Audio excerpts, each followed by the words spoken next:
françaisdanslemonde.fr présente 60 secondes pratiques. Être soi à l'étranger, présenté par Isabelle Auroux de Light Up. Aujourd'hui, je viens vous parler d'un duo inséparable quand on vit loin de chez soi, la curiosité et l'identité. Deux mots qu'on croit opposés et qui en réalité se complètent parfaitement, parce qu'à l'étranger, l'un ne va pas sans l'autre. Ensemble, ils sont la clé d'ailleurs d'une intégration réussie. D'abord, la curiosité. Vivre ailleurs, c'est accepter de redevenir apprenti. La langue, les habitudes, la façon de dire bonjour, de travailler, de faire ses courses, tout devient découverte. La curiosité, c'est ce regard ouvert qui nous pousse à poser des questions, à goûter, à observer sans juger. C'est elle qui transforme chaque malentendu en occasion d'apprendre. Un expat curieux peut dire « Je ne comprends pas encore, mais j'ai envie de savoir ». Et cette phrase, toute simple, c'est souvent la porte d'entrée vers les autres. Mais pour s'intégrer, la curiosité ne suffit pas. Il faut savoir d'où l'on vient. Et c'est là qu'entre en scène l'identité. Ce socle fait de valeurs, de repères, de racines.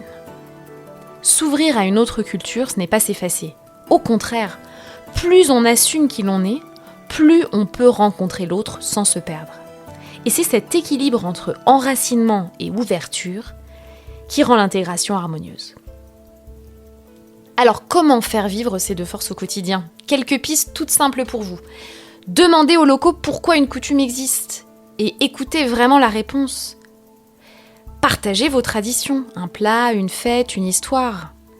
Osez dire « chez moi c'est différent » sans aucun jugement. Lancez des petits défis curieux, une expression locale par semaine, un plat inconnu, une fête du quartier. Et pourquoi pas tenir un carnet de bord pour voir comment curiosité et identité évoluent ensemble. Au fond, la curiosité, c'est le moteur qui nous propulse vers l'autre, et l'identité, c'est l'encre qui nous empêche de dériver. Ensemble, elles tissent une intégration vivante, équilibrée et profondément humaine. Alors si vous vivez à l'étranger comme moi, demandez-vous, quelle part de ma curiosité vais-je activer aujourd'hui ? Et quelle part de mon identité ai-je envie de partager ? Plus d'infos et plus de podcasts ? Rendez-vous maintenant sur françaisdanslemonde.fr.